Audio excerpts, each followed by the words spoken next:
Just as we were approaching Chilliwack, BC, both, not just one, but both our cell phones started failing. That's right. Both cell phones starting failing in a similar way and pretty much at almost the exact same time. Seems pretty odd, some would say suspicious, that this would be happening like this, wouldn't you say?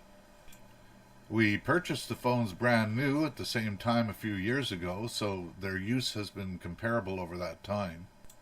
Seeing as we were using the phones on this trip for navigation and just about everything else, including internet connection, it was critical that we figure something out. We decided to... Ladies and gentlemen, the Traveling Wildberries.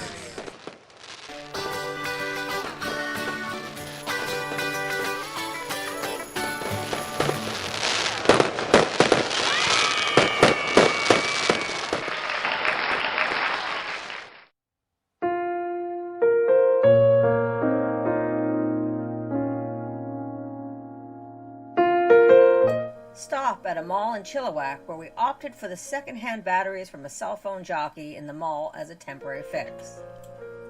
This seemed to help a bit, but it was obvious the phones were still not working 100% and were not likely going to last too much longer. I found a park not far from the mall that looked like it may be a good place to have lunch and spend the afternoon, so we headed over there. Turns out to be a nice park, but it was right in the middle of a dense neighborhood, which is not as relaxing as a park out in the woods somewhere. After lunch, we sat on the grass under a huge tree, just chatting and relaxing for several hours. I think we even played backgammon, if I'm not mistaken. The evening was approaching, so we decided to head for a lake, which we spotted on the map, which was only about a 20-minute drive away. Turns out that the traffic going out to cottage country in that vicinity of the lake was heavy, so it took a bit longer. We parked the RV and went for one of our now somewhat infamous long walks. Steps, steps, steps. We walked past the water park and a patio bar, then came to the fairgrounds, which was located not far from the water's edge. The place was a hoppin'. It was, yeah.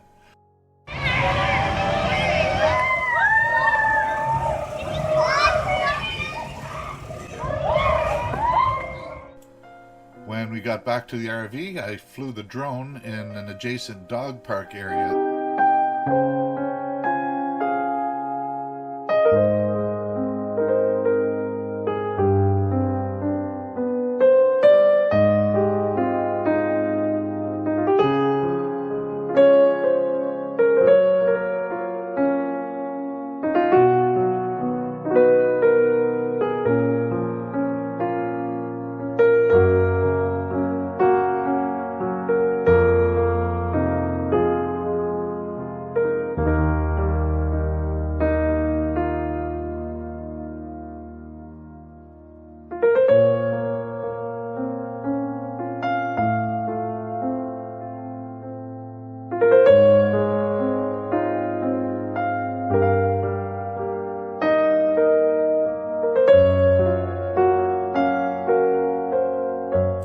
We then made supper and had a bite to eat. After supper, we took off to park near the Ford dealer where we had decided we would inquire about making an appointment for an oil change in the morning. We found an area nearby which had a new house construction going on, and since the houses were not finished, there was no one living in them. So we parked out front and blended in with some trucks that were parked there and other cars. In the morning, we drove over to the dealership. They said they could see us on the 27th for the oil change. Not sure what guided us in this particular direction, but we ended up at this little greasy spoon diner called Loose Caboose, located about 1.5 miles from the dealership. Highly recommended. It was early, and apart from one other couple having breakfast, we were the only ones there. The owner and server was a very friendly Asian man, and we believed his wife was doing the cooking. We had breakfast, and by the time we were done, we were the only ones there, so we struck up a conversation with him. Part of the conversation focused on things to see and do in the area. He suggested a visit to Lynn Canyon, noting that Capilano is a suspension bridge that most people visit, but, as he put it, they charge an entrance fee there. whereas Lynn Canyon does not, and they are very similar, even saying that Lynn Canyon is nicer in many ways and normally not as busy. He also suggested a visit to a place just down the road called Fort Langley. As we were paying our bill, he donated 2 large ginger root and honey teas, saying, "Here are a couple of soothing drinks to enjoy on your drive to Fort Langley. They were delish." What very nice and friendly folks they were. The food was quite good too, as far as standard breakfast fare goes. We headed straight to Fort Langley while sipping our ginger root and honey tea. Not sure if you can tell, but the main road through Fort Langley is full of character, with a hint of old-time ambiance. Ken decided to park the RV right across from the main town hall building. We got out and, you guessed it, went for a long walk around practically the whole town.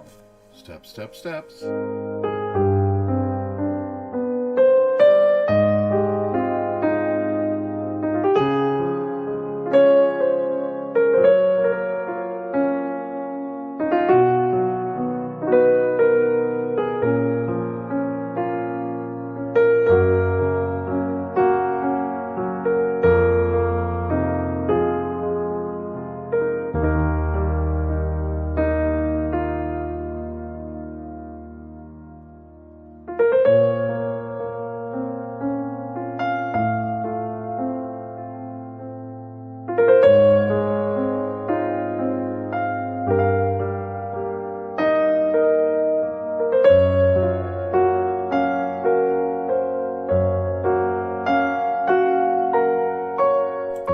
We finally came around to the far corner of town where the fort is located.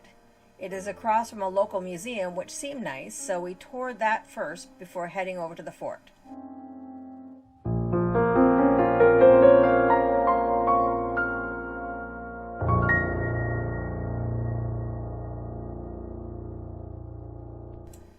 While visiting the museum, one of the tour guides suggested that we may be able to stop at one of the wine bottlers in the area for some samples, but, she said, you have to bring cash to most of them for any samples or purchases. There really wasn't much to the fort. We did find it rather interesting to see this in a fort in Western Canada. But anyways...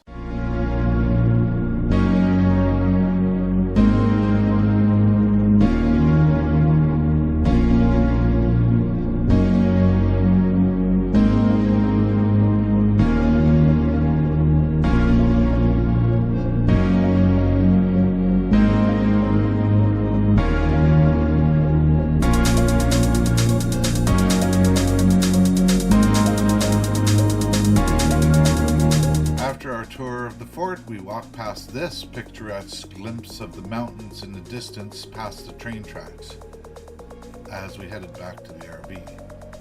After touring the fort, we drove up across the highway in order to make use of the ATM.